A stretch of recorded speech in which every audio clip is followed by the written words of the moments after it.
Hi everyone, thank you so much for joining me today. So I'm back today with another card making video on how you can use your gilding flakes, and today we're going to be using cover plate dies from AlinaCrafts. I've got these two gilding flakes, the gold Chariots of Fire and the Lancashire Rose. These are both from Indigoblu. I've got these gorgeous two panel cover plate dies from AlinaCrafts, and then I've already gone ahead and cut a couple of panels of navy blue cardstock. So first of all, I've brought my glass mat onto the table and I'm going to be using my WaffleFlower grip mat. Many of you may have seen that I've been using this in some of my previous videos, and I really regretted not getting the bigger size. So today is the first day of using the bigger size, and it definitely makes life a little bit easier. So I'm lining that up on my grid mat. I'm using the grid lines on my glass mat to really help me just be able to line up my cover plate dies as well. So what I've done with my cover plate dies is I've gone ahead and die cut them out of some plain white cardstock, and we're really going to be using them as stencils. And I think this is a great way of remembering that you can use your cover plate dies in multiple ways, not just as a plain die cut background. And of course, as die cut backgrounds, they look absolutely stunning, but it is nice to know that you've got multiple ways of using these with your supplies. So I've tacked that in place, and I'm going to be using the Indigoblu FlitterGlu.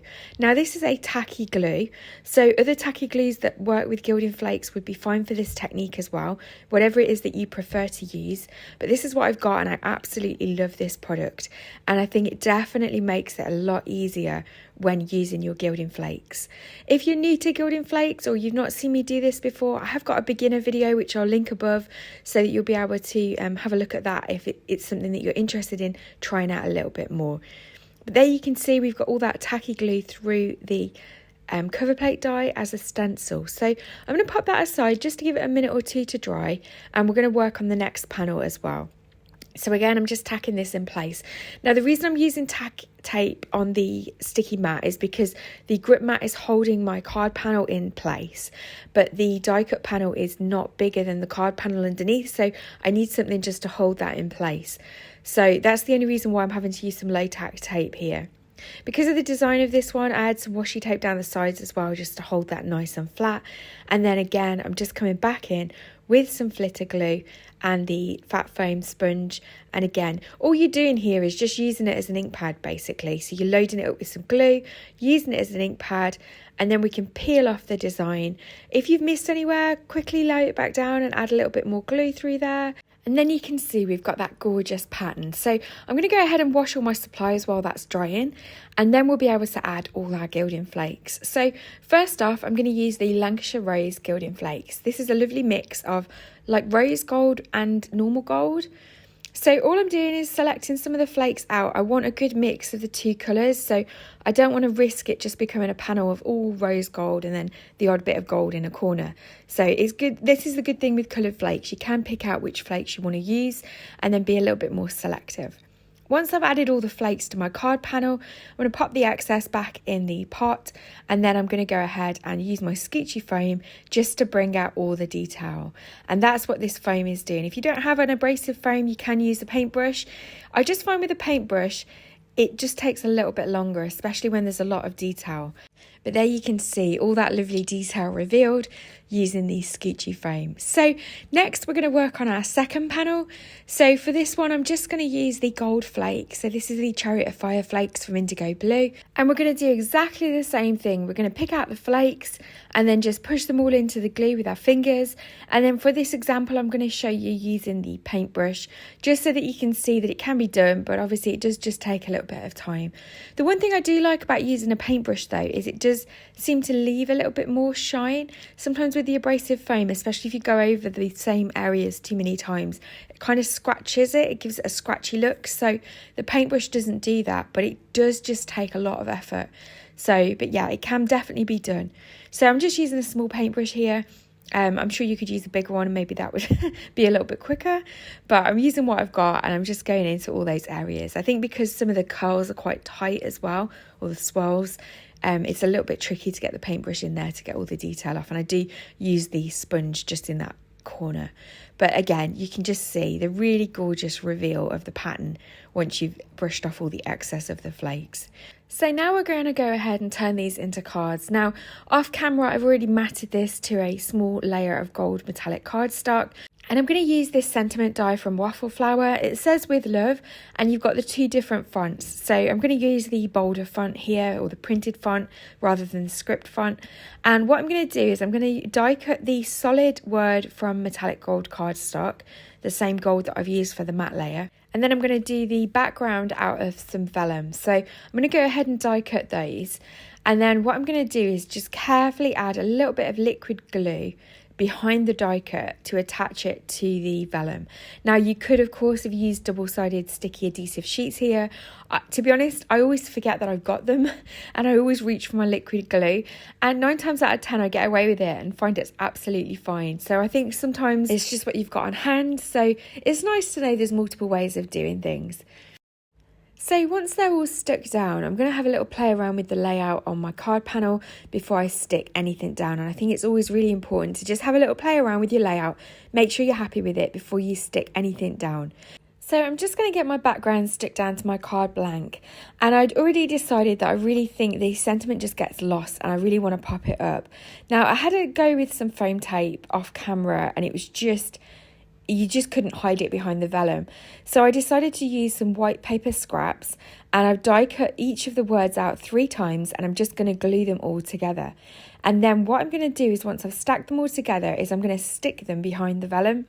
And I thought this was an absolutely great way of using up those white paper scraps, using them to create dimension on your die cuts, and in that way you've hidden all the dimension, no one can see it, and you've got it popped up as if you'd used foam tape. So just a neat little trick if you're struggling to get foam tape behind vellum, but you've got a die cut sentiment on it, just re-die cut the sentiment a few times, stack them together, and then you can use them to give you dimensions. So that's all popped up on my card now, nice and centrally there.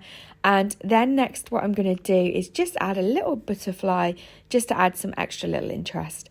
So these butterfly dies are from AlinaCrafts. I've die cut the solid from the same navy blue cardstock, and then again the butterfly outline with some gold cardstock.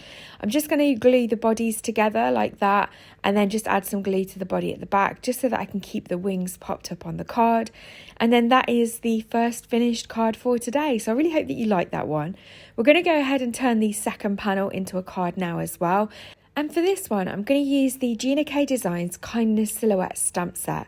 So I'm going to use that lovely sentiment that says, I've been thinking about you. And I've already gone ahead and used my Hero Arts Infinity dies to die cut a heart out of some white cardstock. I'm going to use the Versafine Clair Twilight ink, which is kind of like a really dark blue. It's not quite navy, but it's blue enough that it will match the cardstock that I've used. And then I'm going to go ahead and use the silhouette stamps just to create a border all around that heart.